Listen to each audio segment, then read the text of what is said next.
Are we ready? I think we're ready. We have kicked off. It is 12 o'clock, and welcome everyone as we give this a few minutes as our participants start to join. Hello, everyone who's just jumping on, and welcome to the UW Medicine Right as Rain program called Let's Talk About. Today's topic with our esteemed experts from the UW Medicine Heart Institute. We are talking about, am I at risk of heart disease? I'm going to give this just a few minutes. I'll give us 1 minute.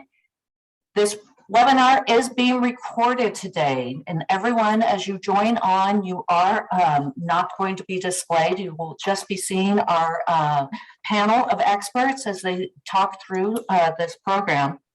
For everybody who's just joining, we are taking live questions and answers. If you go to the bottom of your screen, instead of submitting those questions in the chat, please put any questions in the Q&A section, and we'll try and respond to those. We've got a great program lined up today.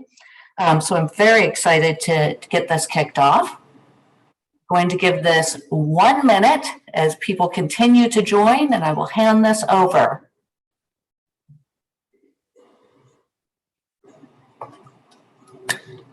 All right, because I get very uncomfortable with pregnant pauses. Again, welcome to today's program brought to you by UW Medicine Right as Rain program and our panel of experts from the Heart Institute. Let's talk about, am I at risk of heart disease? I'm going to hand this program over to Dr. April Stempien-Otero. I knew I was going to mess that up. Who will walk us through today's program. Again, if you have any questions during this program, please submit those through the Q&A section at the bottom of your Zoom panels. With that, let's kick off today's program. Thank you. Hello, everyone. I am April Stempien-Otero, and we are excited to have you here today so we can let you know what we know about heart health, and particularly heart health in women. So I've corralled several of my colleagues into talking, and we're going to talk about what are the risk factors for heart disease, what does heart disease look like in women. We're going to talk about how to deal with stress in heart disease, and then we're going to talk about what's special about women and what is specific issues that women have in heart disease, and what are we at UW Medicine doing about it.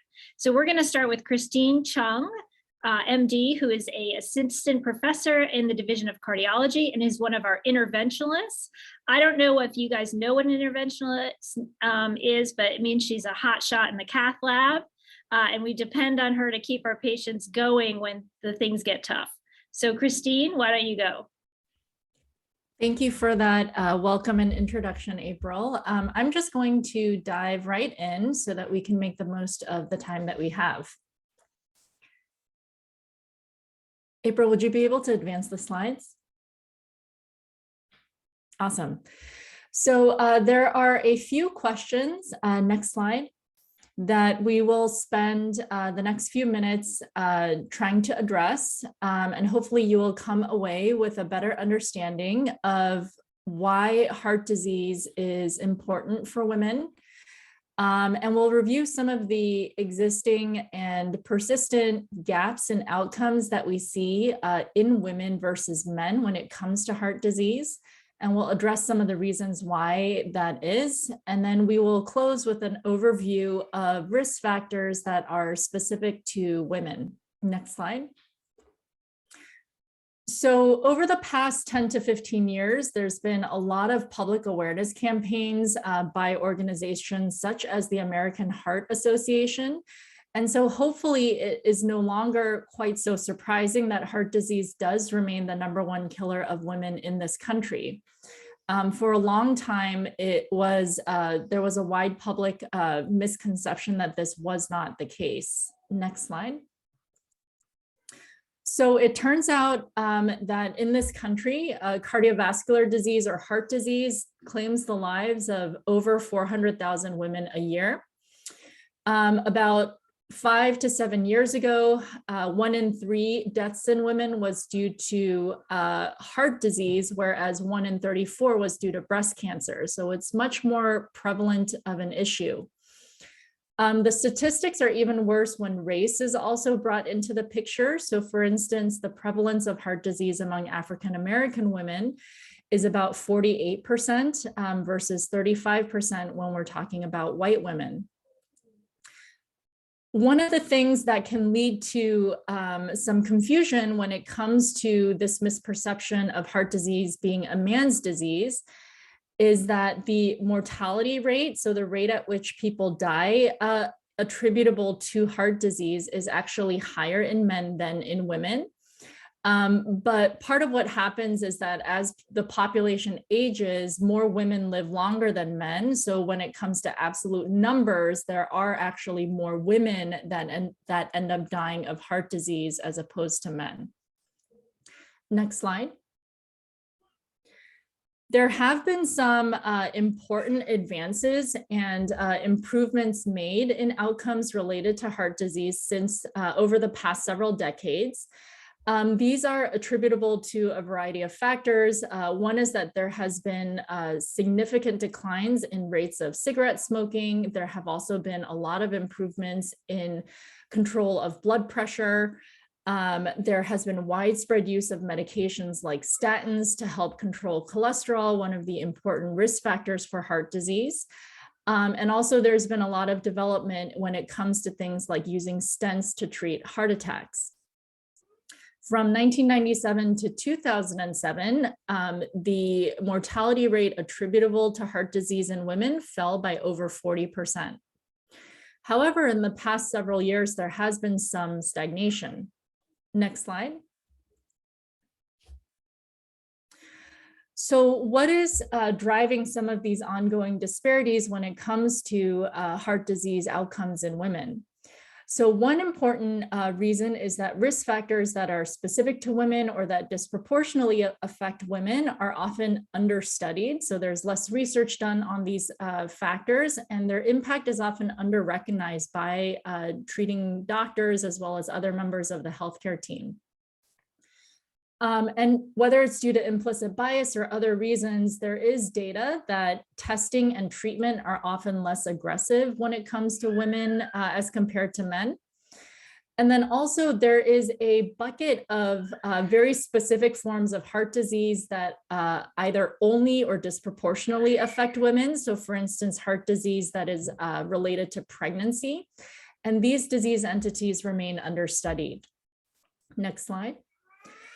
So next we'll talk a little bit about what are some of the risk factors for heart disease in women, and we'll talk specifically about things that affect women. So there are sort of three big buckets of categories of heart disease risk factors that impact outcomes in women. One are traditional risk factors. So these are things that affect both men and women, but sometimes can affect women to a different extent or affect them differently. The second bucket are sex specific. So these are things often related to things like pregnancy. And then there's the final bucket of psychosocial risk factors. And these are often under-recognized, especially by physicians sort of operating under our current sort of standard healthcare models. Next slide. So to start with that first bucket of traditional risk factors, so these are things like diabetes, high blood pressure, high cholesterol. And these traditional risk factors affect both men and women, but can sometimes affect women differently or to a greater extent. So one example of this is diabetes. So diabetes actually increases the risk of heart disease in women more so than it does in men. And then there are some traditional risk factors that are more prevalent in women, and obesity is actually an example of this. The other example is that the presence of high blood pressure can actually increase the risk of heart attack in a woman more so than the presence of high blood pressure in a man.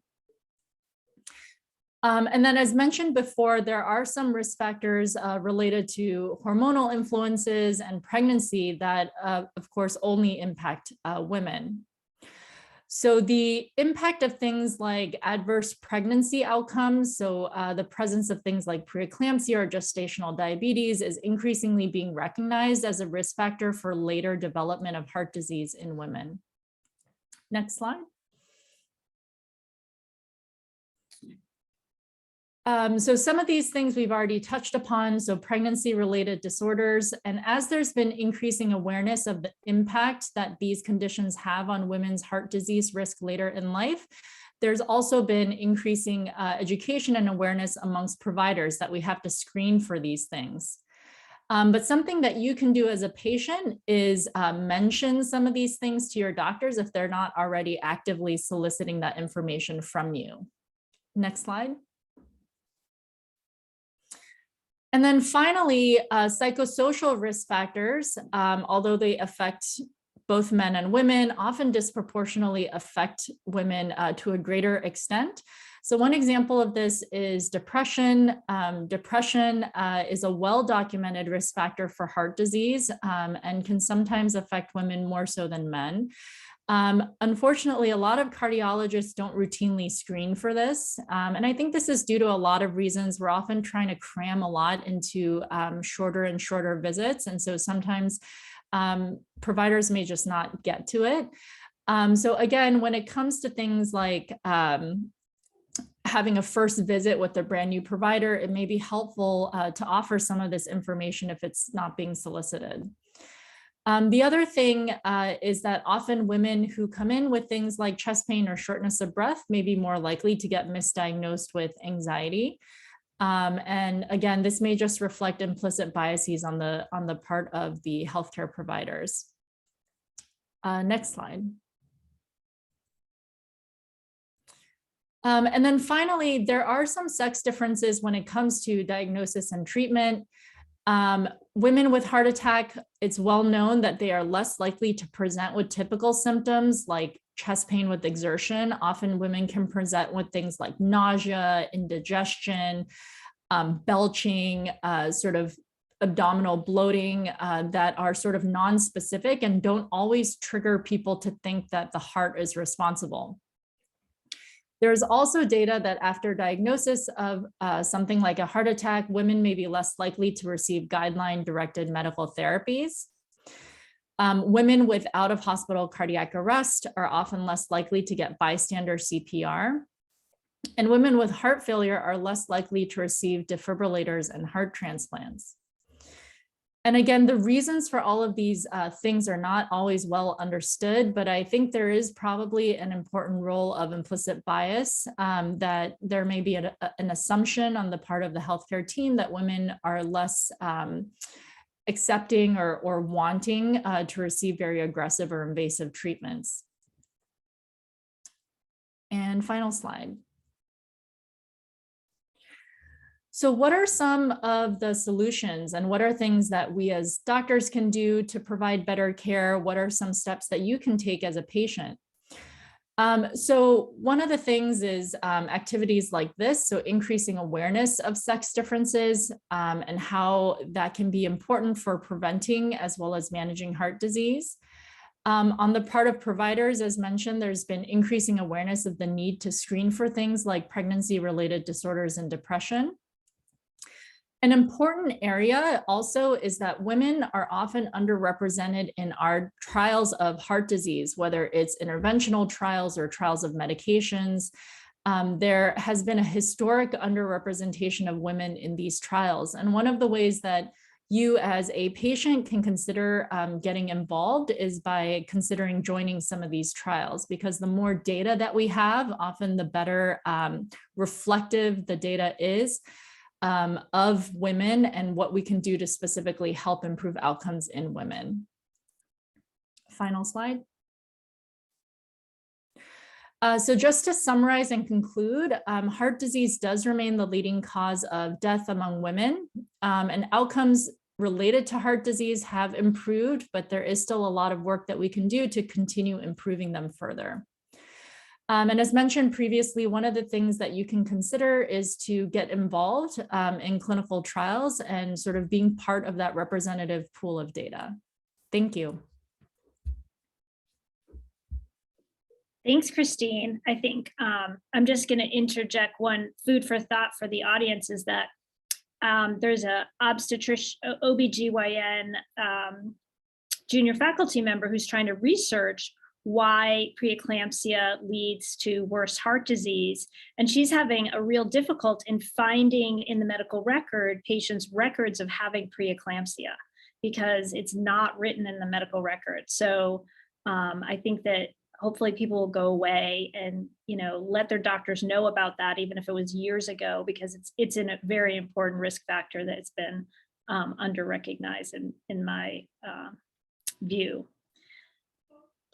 So next, we're going to have Jill Steiner. I think it's great. Christine talked about the psychosocial stressors that are unique to women, many of them. And Jill is an assistant professor in our division of cardiology. She's an expert in adult congenital heart disease and has a research focus in resilience and coping in heart disease, especially chronic disease. She also is currently holding the John and Cookie Laughlin Endowed Professorship.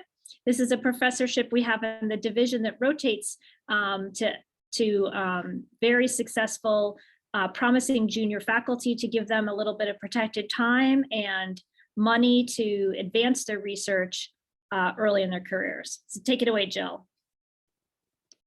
All right, thank you, April, for that introduction. So as you've heard, one aspect of my work focuses on quality of life, and resilience is a big part of that. So I'm excited to share a little bit about this with you. Next slide. Thank you. So I have two simple goals. I'll start by defining well-being and resilience and why they're important. And then I'll provide some tips for you to think about ways you can be resilient, and I'll provide some resources for you to learn some more about resilience. All right, so we've all heard about and experienced burnout. You know, we have a lot of responsibilities, particularly whether it should or should not be this way. Women have a lot of extra things to think about in a daily basis. Burnout, you know, is the side of the spectrum where you feel like you're carrying everything on your back. Everything is your problem. The complete opposite side of the spectrum would be full well-being, where you're completely carefree, everything feels great, and you have no worries. It's not completely possible to achieve full well-being all the time, but it is important that we try at least to find balance between these two states of being. Next slide. Calling on resilience is one way that we can foster well-being and find this balance between burnout and well-being. One way to think about it is, what is your gas tank like? Gas tanks are differing sizes. They're filled by different things for different people. And what I'm trying to get at here is, what is your capacity for taking care of yourself, stepping back and rejuvenating yourself, stepping away from that stress that's pushing you toward burnout? Next slide. As you've heard a little bit already, we know that chronic stress can lead to heart disease, including stroke, coronary artery disease, heart failure, and some of the metabolic diseases that fuel heart disease, like diabetes. Mental health problems like anxiety, depression, even post-traumatic stress disorder are sources of chronic stress, and these can have long-term effects on health. This happens through multiple really complex pathways. Some of this is increased physical activation from pain or fear. Increased cortisol and adrenaline can also contribute to this. And we know that certain groups are at higher risk of adverse cardiac outcomes related to having problems with mental health. These include the partners of people who have mental health problems, some racial and ethnic minority groups, and, as you know, women. Next slide. So resilience. When you Google resilience, this is what comes up at the top of the screen. So according to the Oxford Dictionary, resilience is a noun that means the capacity to recover quickly from difficulties, or the ability of a substance or an object to spring back into shape. It talks about toughness and elasticity. Resilience is a concept understood and used in many disciplines: business, marketing, teaching, and also in healthcare. And that definition might be slightly different in each of these settings. Next slide. The definition that I use, both in my research and in my day-to-day practice, is this one, which is widely used in the social sciences. Resilience is often referred to as bouncing back from a challenge, or someone having grit or sticking with something. It's not quite either of those, but they're both key central concepts to this process of harnessing personal resources to sustain physical and emotional well-being in the face of stress. It's the process of adapting well after experiencing a stressor, and it can involve significant personal growth. Some baseline resilience is inherent in everyone, whether it be personality or genetics, but resilience can be developed and strengthened through life experiences, and through targeted education. Next slide. If you've heard of resilience prior to today, it's probably because it's become a bit of a buzzword lately. Resilience is not a new concept, but rather it's just something that in the last 10 years or so is being applied more and more to the way that we manage stress and challenges. One example of how we've all used resilience in the last 2 years, whether we know it or not, is getting through the COVID-19 pandemic. We've all had to face this huge challenge, which was a new concept for many of us, and figure out how to cope with the massive stresses and changes that have been presented by it. Some days you probably feel like you've got this, no big deal, and other days you might have a hard time seeing the light at the end of the tunnel. This is made more challenging by life's daily responsibilities, the social pressures, and a huge amount of uncertainty about what's coming next. Next slide.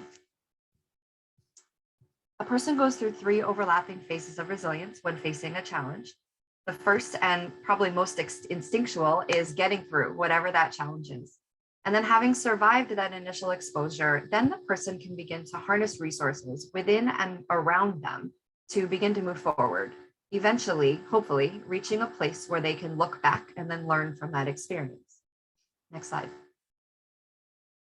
Harnessing resources, the phase on the bottom left from before, the phase between getting through and looking back, means calling on the things a person has within and around them for help. These are referred to resilience resources, and they seem to be relatively universal concepts that fit into generally one of 3 buckets, as shown here. The first bucket of resilience resources is internal or individual resources, things like techniques for stress management and setting goals for oneself. The second bucket is external or community resources, social support and who provides it. And the third is existential, things like spirituality or faith and making meaning of the challenge. And to what extent an individual may reach into each of these buckets depends on the situation, on one's individual needs at that time, and on the cultural and societal influences relevant to the situation. Next slide. There are a number of factors that contribute to a person's resilience. This is one example of a model that's out there emphasizing the interconnectedness of all of these pieces. When I look at this model, I tend to group them into 3 key resilience resources. So on the right here, techniques for managing stress and strong emotions. On the left, techniques for reframing negative or counterproductive emotions to positive views of yourself or the task at hand. And then also meaning making meaning of why this situation and why is it happening to you. And then finally, I also think about what are the next steps and setting realistic goals for yourself to get past this situation. And that's important, even if they are small goals. Next slide. So now that I've told you a little bit about resilience I want to end with just sharing a few tips and resources for building resilience in your own lives. And remember that resilience isn't skating through life completely unscathed. It is experiencing the difficult, negative, and the stressful things, and yet making something positive or constructive come out of them. So as you face life's challenges, you can do some of these things. So recognizing burnout is so important. What triggers you? What is the pebble in your shoe that's really preventing you from getting where you need to be? Reflecting on what's important to you, to your family, to those around you, and how that connects with your goals. Fostering wellness and self-care. Practicing mindfulness or meditation, just taking a minute for yourself, taking care of yourself, exercise, nutrition, which you'll hear a little bit about, sleep, and avoiding negativity, at least from ruminating and getting stuck on something. And then embracing healthy thoughts, like maintaining hope, trying to keep things in perspective, and figuring out how to learn from your past. Next slide. A few more tips. Finding purpose is really important. Helping others, creating a plan to move toward a goal for yourself, finding opportunities for self-discovery and growth that can come out of a challenging situation.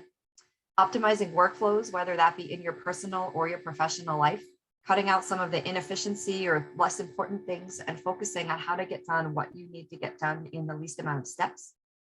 And finally, seeking help when you need it is so important. So creating connections and destigmatizing mental health are really important, and connecting with the people who you care about and who care about you is a really great way to do that.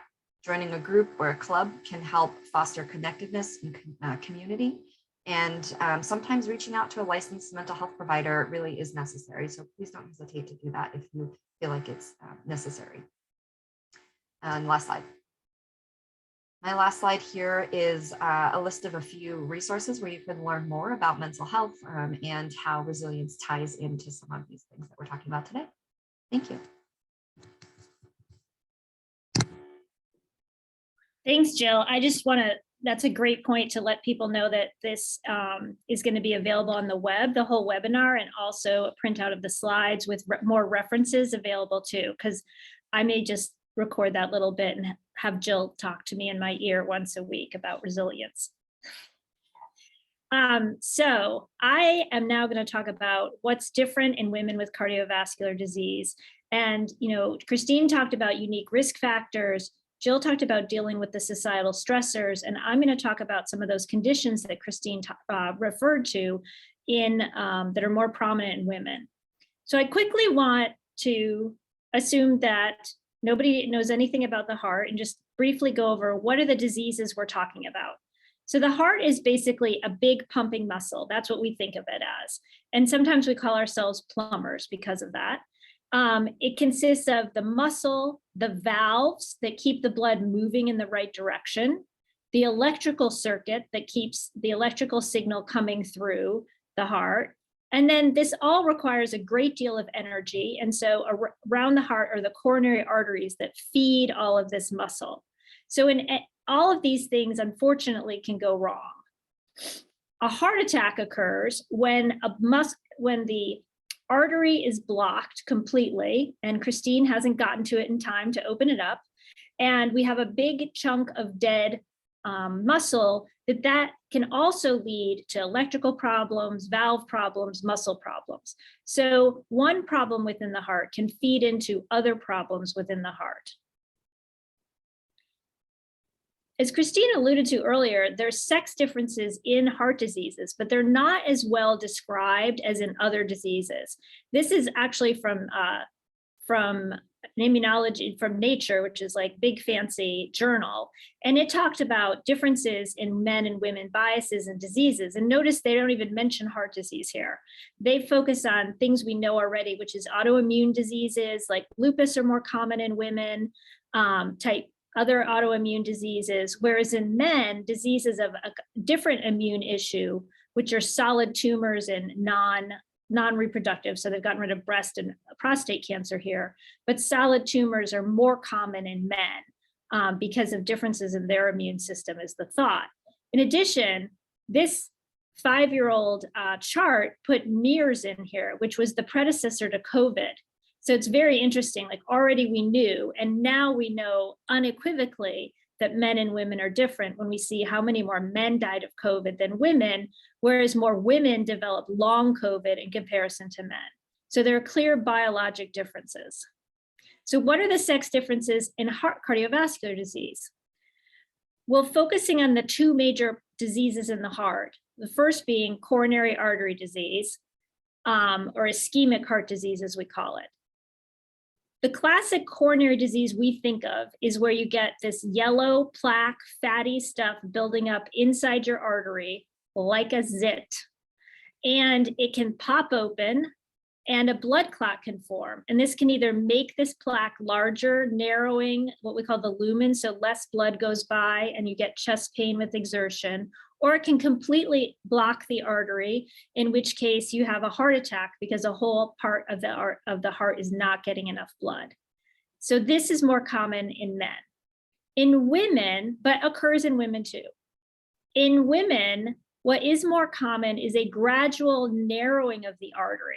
And it's become more understood that there is a disease process called ANOCA, or ischemia with no obstructive coronary disease, in which a combination of narrowed arteries can have spasm with them where the muscle contracts and causes narrowing. So it may come and go, this spasm that comes and goes in the artery, or it may be constant, that there's just small vessel narrowing throughout. The other thing that happens in women more frequently than men is something called spontaneous coronary artery dissection. And that is when basically the inner wall and the outer wall become separated and a flap occurs. This is a disease that can occur. It's rare to uncommon, but is very dramatic and presents more like a full-blown heart attack than ANOCA. In heart failure, which is when you have shortness of breath, normal lungs, shortness of breath with exertion, fatigue, there are also two types of heart failure out there. There is what we call HFrEF, or heart failure with reduced ejection fraction, meaning the walls and muscle don't squeeze very well. And this is more common in men. In women, it is more common that they develop heart failure with preserved ejection fraction, in which the walls squeeze just fine, but they don't relax to fill. And in both cases, you have a limit in the stroke volume, or the amount of blood that's squeezed out with each beat, which leads to limited outflow and the same symptoms of retaining water, shortness of breath, and fatigue. This is more commonly appreciated because a big heart attack will cause this. You lose a bunch of muscle here, gets replaced by scar, and you have this dilated heart. Whereas this develops more commonly with pressure overload. If you have high blood pressure, your heart muscle gets thicker to try and compensate. If you have valve disease, like narrowing, same thing happens. So which are the ones we have good diagnostics and treatment for? Let's go back to this again. Plaque rupture with myocardial infarction. We've got statin therapies to help prevent it. We have great treatments for it, like opening up with stents. And we have really good ways to diagnose plaque rupture and acute heart attack and whether somebody's going to have one with stress tests and stuff. Heart failure with reduced ejection fraction. We've developed really good therapies for that over the past 20 years. That's my subspecialty. So medications, defibrillators have made really good impacts on survival in those diseases. However, on the other side, the two diseases that are more common in women, microvascular coronary disease and heart failure with preserved ejection fraction, we have a lot less understanding of and a lot fewer therapies for in our arsenal. Now we're hopeful because there are new diagnoses, techniques available now, and there's emerging therapies for these diseases. So I think we're on the cusp where we can really better understand these diseases that are more common in women and start rolling out therapies, studying them, see how they work. One example is in microvascular coronary disease. In the cath lab, we now have techniques to measure the flow of blood through the vessels, not just is there a blockage that can be seen, but what is the flow? And Christine and her partners are getting really good at being able to tell this, which can, when a woman comes in with chest pain, before they would look at the coronaries, they'd say, there's no blockages, not sure why it's happening, maybe you're anxious. Now we can quantitate what the flow is, tell that woman, look, it's diminished, you have something real here, and treat with what medications we have, but at least she can go forward knowing that this is a real problem that needs to be treated on an ongoing basis. Similarly, heart failure with preserved ejection fraction has previously required basically invasive techniques to understand, like exercising with something in your neck, and we're getting better at measuring this to be able to diagnose it sooner. So there is hope on the horizon. Christine addressed also why such slow progress and mentioned that clinical trials for heart failure or coronary disease overall enroll very few women. So if you look at all of the cardiovascular trials from 2009 to 2015, only 30% of the participants were women. And so I think that we need to look at this like cancer. You know, if you go in to see a cancer doctor, you want to know, are there any studies for my rare cancer? Similarly, if you're a woman with heart disease, you want to say to your doctor, are there any studies that I can be in for my disease? And although more women are going into cardiology, despite what you see here on the screen, we are quite underrepresented. We haven't had a live American Heart Association national meeting or American College of Cardiology meeting since the pandemic, but I used to call it me and 12,000 men in blue blazers and khakis, because that I forget, because we actually here have 15% of our faculty, 30% of our faculty are women, but out there it's about 10%. And then the research side, only 36% of first-time NIH big grants go to women principal investigators.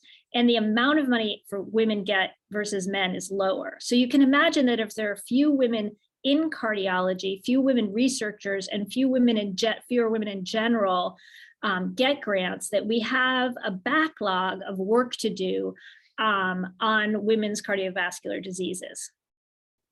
So our response here at UW is that women are the key to ending heart disease. So women cardiologists, women researchers, and studying women with disease and helping them understand their disease. And so that's why we're setting up the Women's Heart Health Program here to provide specialty care for women's hearts, to equitably advance education and research, because we believe that if we can help understand these diseases that are more prominent in women, they're going to help men too, right? Because as I said, there's overlap. Women have been helped by getting rid of big plaque-rich ruptures and heart attacks. We can help men by understanding heart failure with preserved ejection fraction and make them better. In addition, with education, we can really get out the news about pre-eclampsia, hypertension, and diabetes, and improve heart disease in all sexes, ages, and ethnicities. So we're setting up a program with clinical care where, not yet, don't call yet, but soon we're going to have a one-step shop where you can be set up with a cardiologist that's applicable to your specific problems and diseases in an area that's local to you. We're going to have cardiologists part of this program at both our Northwest campus and our East Side campus, in addition to Harborview, UW Medical Center, and South Lake Union, where we have our cardio-oncology group that's going to deal specifically with women who have breast cancer and have had breast cancer, have had cardiovascular issues related to their breast cancer. Research, we're developing a database and biobank of all of these subjects so we can better understand the mechanisms of these diseases and fund specific research projects, both on mechanisms and then to support early faculty and fellows who are women. And then what we're doing here, right here today, is increasing awareness in cardiovascular care for women all across the region and promote resilience. So hopefully these unique risk factors, undertreated conditions, societal stressors can stop breaking hearts. We can lead to more healed hearts in women. Questions? I'm going to stop share right now, so we can go to us three, so everyone can see us as we take some questions. And I've answered at least a couple questions. We got a bunch of questions from you beforehand, and I kind of group them together and ask some of our panelists to discuss them. So Christine, I wanted to know your thoughts on, a lot of people get nervous about statins. They want to know, should they be on a statin? Is it safe? Is it the best thing to do? Has it been shown as well as women and men? What is your take on statins for primary prevention in women? So we have a variety of risk calculators that we can use to try to understand an individual's likelihood of developing heart disease, and use that to help weigh the relative pros and cons. Because the likelihood that someone can benefit from a therapy is going to be proportional to their risk from it. In certain people who have a relatively high risk of developing heart disease, I think there's a large body of evidence that statins are very safe and very effective.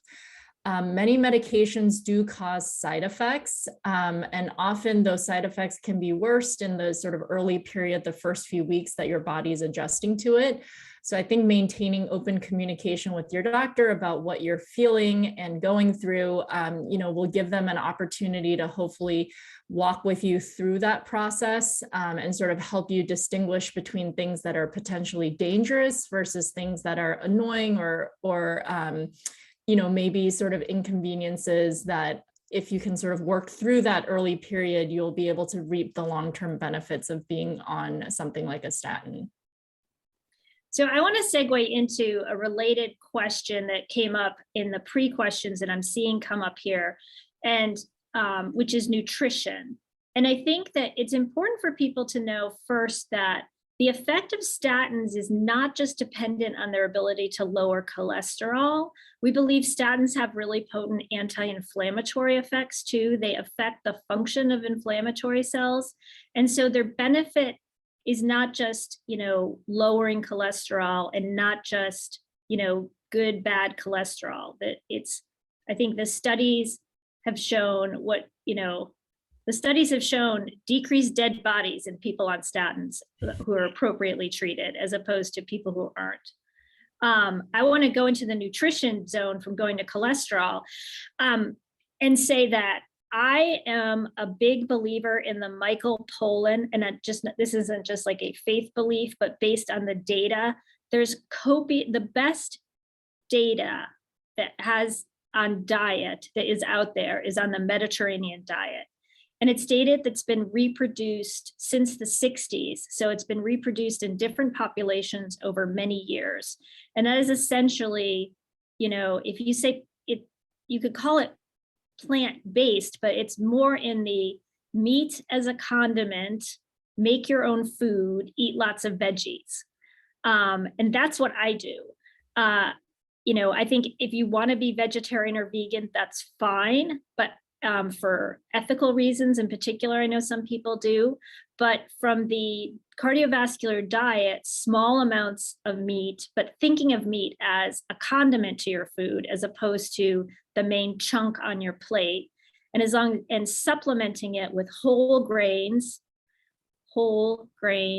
not rice, not white rice, but whole grains, nuts, etc., has been shown to be the most beneficial diet for reducing cardiovascular disease that I've seen. I don't know, ladies, do you want to comment on diet? It's a very hot topic.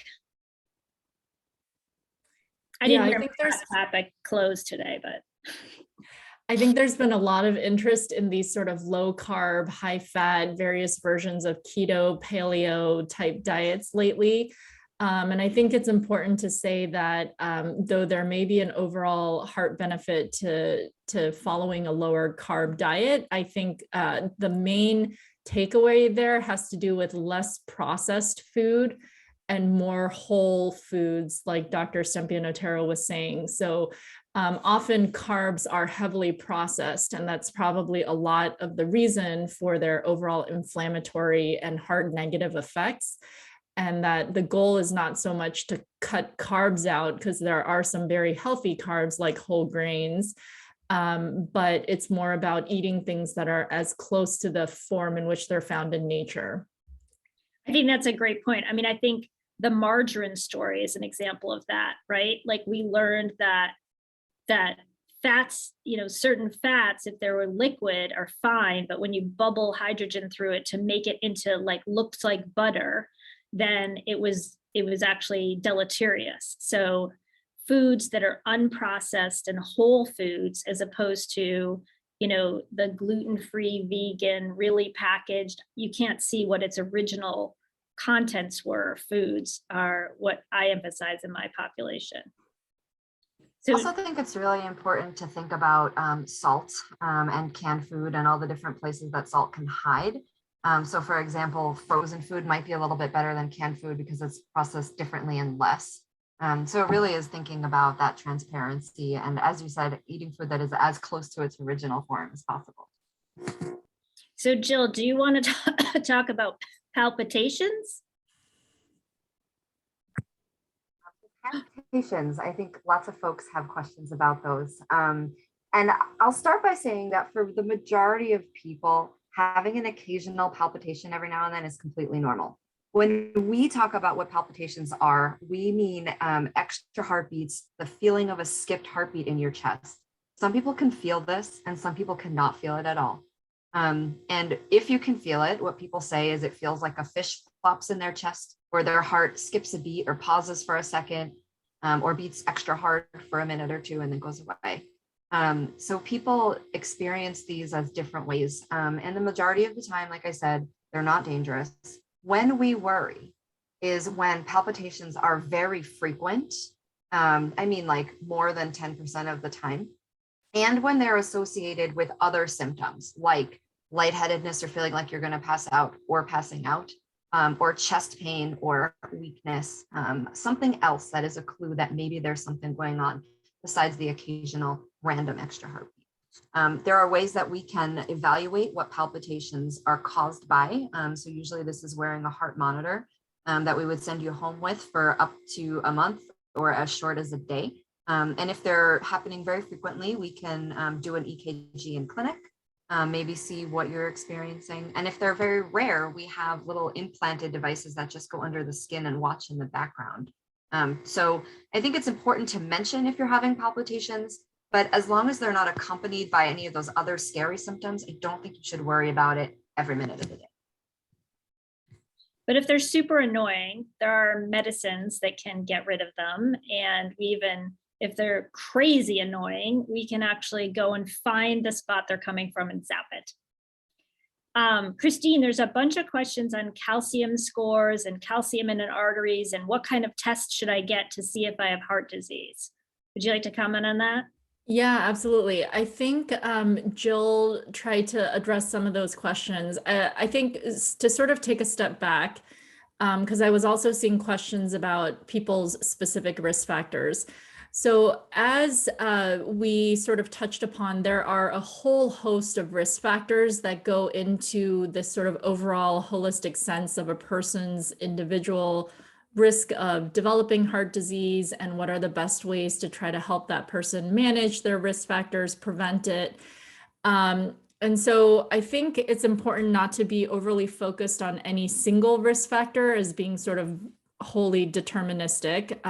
Someone had mentioned that they had a strong family history of heart disease and sort of how worried do they need to be about it. I think family history is one of a whole bunch of different risk factors, some of which are under our control, things like lifestyle, behavior, choosing not to smoke, and then some things that are not necessarily under our control.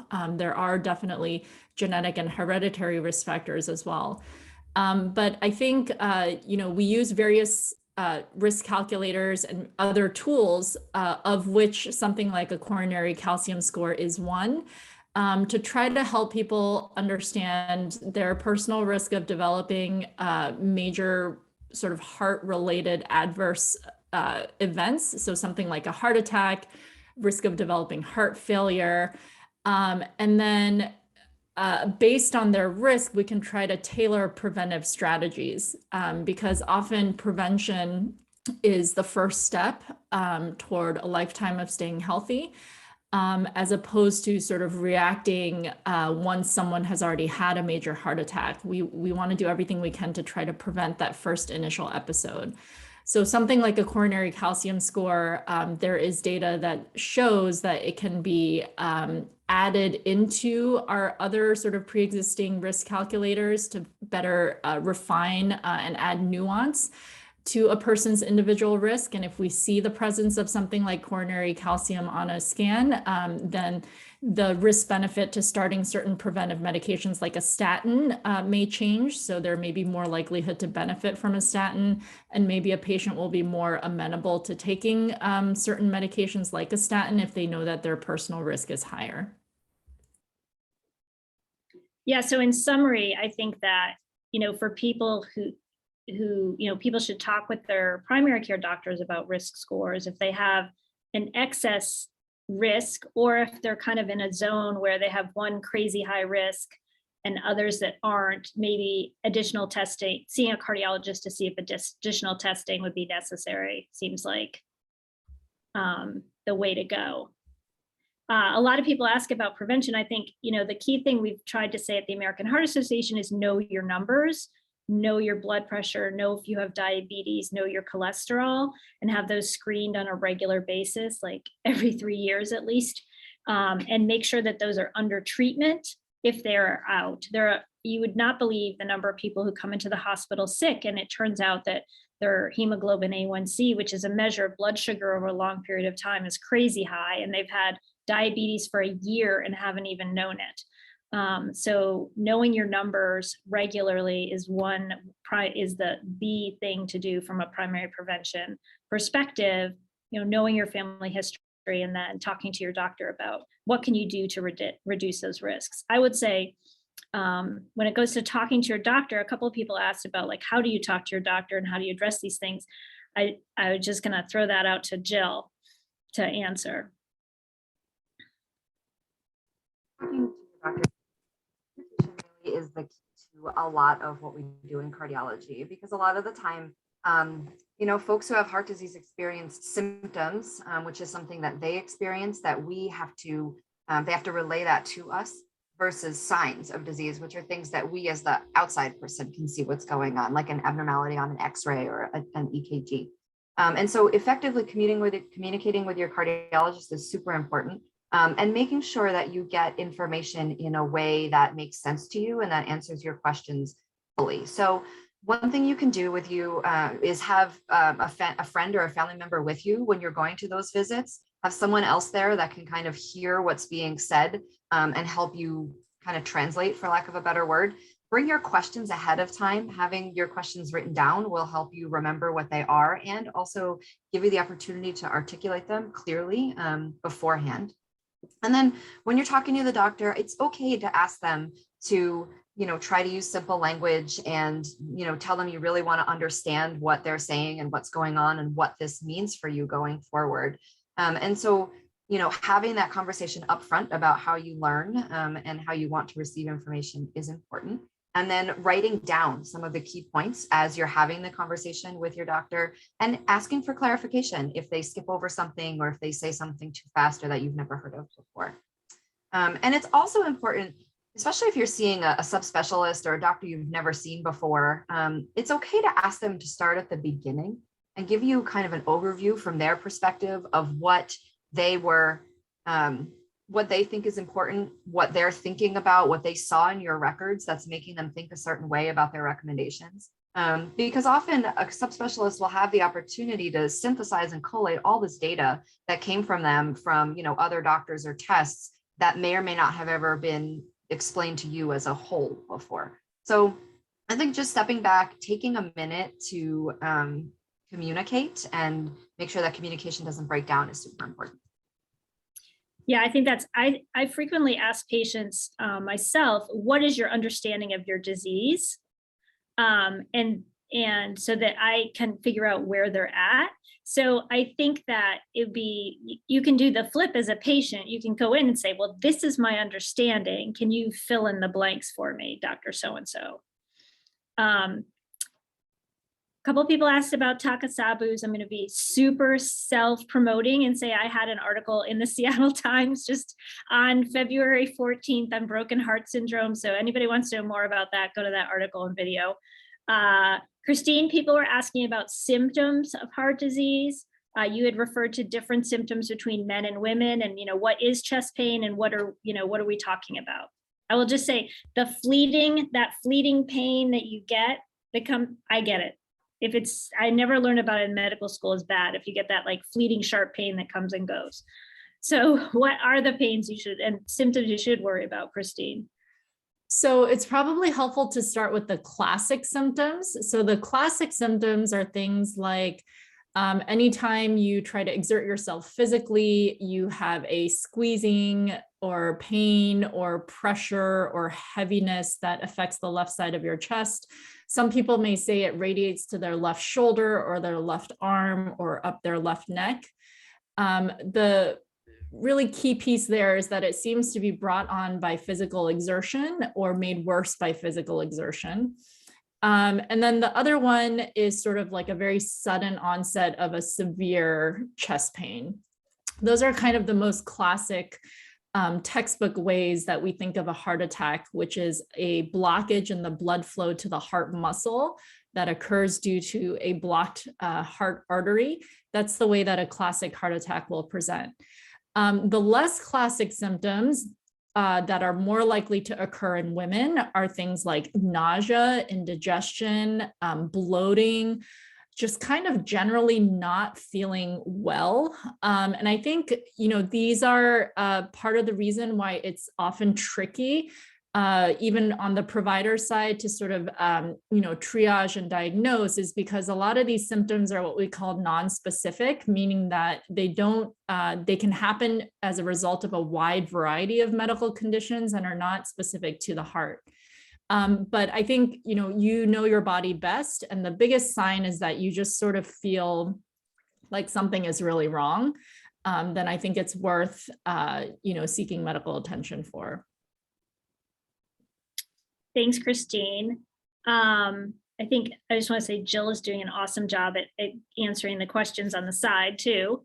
I will say there is a couple questions about the breast cancer. I just want to make it clear, we do have a cardio-oncology clinic in cardiology at UW Medicine. So if you've had breast cancer and you're concerned about long-term effects, or you're in the middle of treatment and worried about it, you can just go to our clinic, and I'm hoping that one of the other moderators will put up the number, give them a call and get an appointment with Richard, Alina, or Marta, because it's a real thing and out there.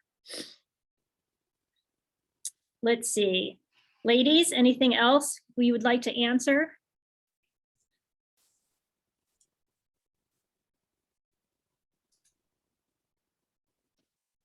I think we're pretty good. I think, again, you know, one thing we didn't talk, somebody had asked about chronic kidney disease. Yes, that is a very big risk factor for cardiovascular disease, both heart failure and coronary disease. So people with chronic kidney disease should be followed more closely. Somebody asked about this, you know, anything that causes emotional stress, physical long-term pain and stuff, I think falls also under those categories. There was a question on homocysteine. I haven't seen much on homocysteine recently. Christine, have you seen? Has that kind of died off? No, yeah, I haven't. I know that there are some sort of new therapy aimed at lipoprotein little a, and that there may be a trial coming down the road for that. Let's see. And then I think I want to finally give a plug for what I think is the best preventer of heart disease, and that is exercise. And so any movement that you can do on a daily basis is good. It doesn't need to be going to the gym. You can just, you know, if you're just starting, just go walk 10 minutes from your house and walk 10 minutes back to your house, and then increase from there as needed. If you've already been exercising and you're doing it 3 days a week, you know, try for 4 days a week. But if we could bottle what is an exercise that reduces cardiovascular disease, we would be bajillionaires. We would be combo Bezos and Gates together, because it is really powerful medicine to move your body. I think for the resilience things that Jill talked about, and for reducing heart disease, blood pressure, cholesterol, raising good cholesterol, all of it is good with exercise. So the rain has stopped, so you can go out and walk and ponder what you've learned today. Thank you, everybody, for coming. This has been a pleasure. And I'm going to say goodbye. And thank you to all of our panelists. This was amazing. For everybody who attended today, we are going to be sending out both the PowerPoint slides with reference resources, as well as a recording of today's session. But thank you, everyone, and have a wonderful afternoon. And go outside. Bye.